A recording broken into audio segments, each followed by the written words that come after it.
তখনও চৌবাচ্চায় গোলানো কাদা তোলা হচ্ছিল। জানলাম এটা তাদের প্রতিদিনের কাজ। এত কাদা যাচ্ছে কোথায়, কি করছে তারা? মাটিকে আপনি যে কোনো রূপ দিতে পারবেন। একজন মানুষের পড়ার বিষয় মাটি হতে পারে, আর সেই মাটি থেকে কাদা, তারপর কি হয় কাদা থেকে? আমি চিন্তা করলাম যে এত বছর যখন একটা বিষয় নিয়ে পড়াশোনা করলাম আর সেই বিষয় নিয়ে প্র্যাকটিস করার যদি সুযোগ না থাকে, তাহলে আমি এই বিষয় নিয়ে পড়াশোনা করে আমার কি লাভ হলো। এই কাদামাটির খেলা দেখে কারো কাছে মনে হবে ছেলেবেলার কথা, কিন্তু এখানে যারা কাদামাটি নিয়ে কাজ করছেন, এটা তাদের কাছে কোনো খেলা নয়, টিকে থাকার লড়াই বা আনন্দে থাকার নেশা। আমি মামুন এই মাটি নিয়ে নিশ্চয়ই টিকে থাকবো। এখানে মাটি থেকে টাকা তোলা হচ্ছে। এই কাজ করে কেউ আবার মনের শান্তি পাচ্ছে। টাকা আর শান্তির নেশাটার শেষ কোথায়, চলুন জানা যাক। এইখানে মূলত আমরা শিল্প চর্চা করি। আমি চারুকলা থেকে পাশ করে বের হওয়ার পরে চারুকলা যত রকম মাধ্যম আছে, পেইন্টিং, স্কাল্পচার, টেরাকোটা, মূলত আমরা টেরাকোটা আর স্কাল্পচারই কন্টিনিউ প্র্যাকটিসের মধ্যে থাকি। অন্য অন্য মাধ্যমের কাজগুলো আমরা মাঝে মাঝে করি। মাটিকে আপনি যে কোনো রূপ দিতে পারবেন। আপনি যে কোনো জিনিসের মডেল বানাতে গেলে আপনাকে মাদার মডেলিংটা আপনাকে মাটি দিয়ে করতে হবে। আমি চিন্তা করলাম যে এত বছর যখন একটা বিষয় নিয়ে পড়াশোনা করলাম আর সেই বিষয় নিয়ে প্র্যাকটিস করার যদি সুযোগ না থাকে, তাহলে আমি এই বিষয় নিয়ে পড়াশোনা করে আমার কি লাভ হলো। ছাত্র অবস্থা থেকেই মাটির সাথে কাজ করতে, যে মাটির সাথে একটা আন্তরিকতা তৈরি হয়, তখন আর এই মাটি মাধ্যমটাকে ছাড়তে ইচ্ছা করলো না।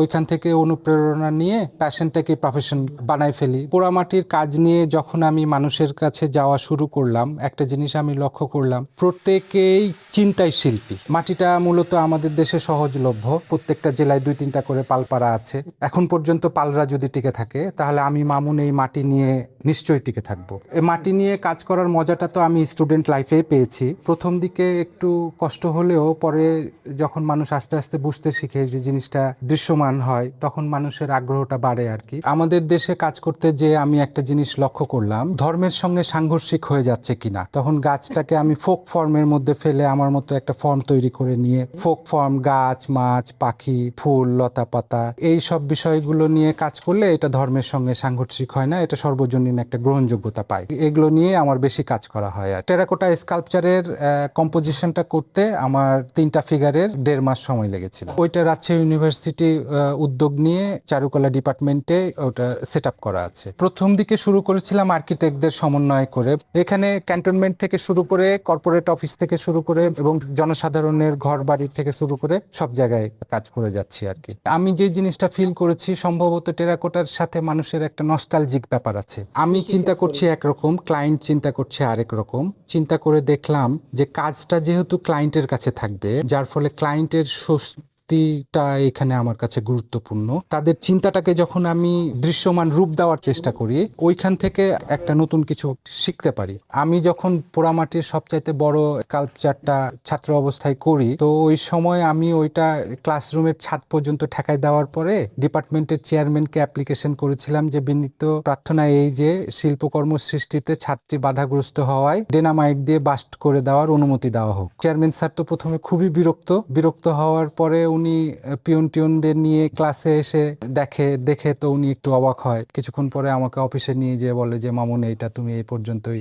রাখো, আমরা তোমাকে পরবর্তীতে বড় একটা সেট বানাই দিব। ছাদ টাদ ভাঙা এগুলো তো মনে করো সম্ভব না। এইরকম কিছু ডিপার্টমেন্টে মজার কিছু ঘটনা আছে। ওয়াল আর্টের ক্ষেত্রে আমরা বিভিন্ন সময় বিভিন্ন ডিজাইন করি। যেমন ওয়াল আর্ট হিসেবে এইটা একটা ফ্লোরাল ফুলের একটা ফর্ম নিয়ে, ন্যাচারাল একটা ফর্ম নিয়ে একটা কম্পোজিশন দাঁড় করানো। এই ধরনের কাজগুলোর গ্রহণযোগ্যতা বেশি। দামের ব্যাপারটা ভ্যারি করে আসলে, এটা সাবজেক্টের উপরে নির্ভর, এবং এটা ডেপথ কত, থিকনেস কত।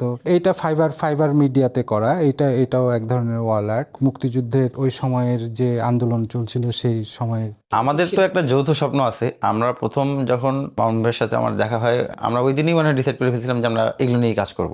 অনেক সময় আমরা ক্লায়েন্টের চাওয়াগুলোকে ফুলফিল করার চেষ্টা করি। হয়তো কারো চাওয়া যে এখানে ফিগার ব্যবহার করা, যেমন আমাদের এখানে সোশ্যাল পার্সপেক্টিভে নতুন কিছু তত্ত্ব তৈরি হচ্ছে মানুষের মধ্যে, আর সবকিছুকেই ওই ডিফাইন করে দাড়ি কমা দিয়ে বন্দি করে ফেলা, ব্র্যাকেট বন্দি করে ফেলার। তো মানুষের ওই কিছু ভয়ও থাকে, অনেকে ফিগার নিয়ে একটু কনফিউশন থাকে, না আমি রাখবো কিন্তু মানুষ তো আমাকে গালিগালাজ করবে, এই হবে সেই হবে। পুরো প্রসেসটার মধ্যেই কিন্তু ওই মানুষের চাওয়াটা, মানুষটা সংশ্লিষ্ট থাকছে, পছন্দের বিষয়টা বলতে পারছে, এবং এইটার সাথে প্রতিটা জায়গায় ভাবনা জড়িত। মানে আমরা প্রতিদিনই আসলে প্রতিটি আলাদা আলাদা সময়ে আলাদা আলাদা মানুষের চাওয়া এবং প্রেক্ষিতের মধ্যে দিয়ে করা, যার ফলে এই জায়গাটাতে রাত স্বতন্ত্র।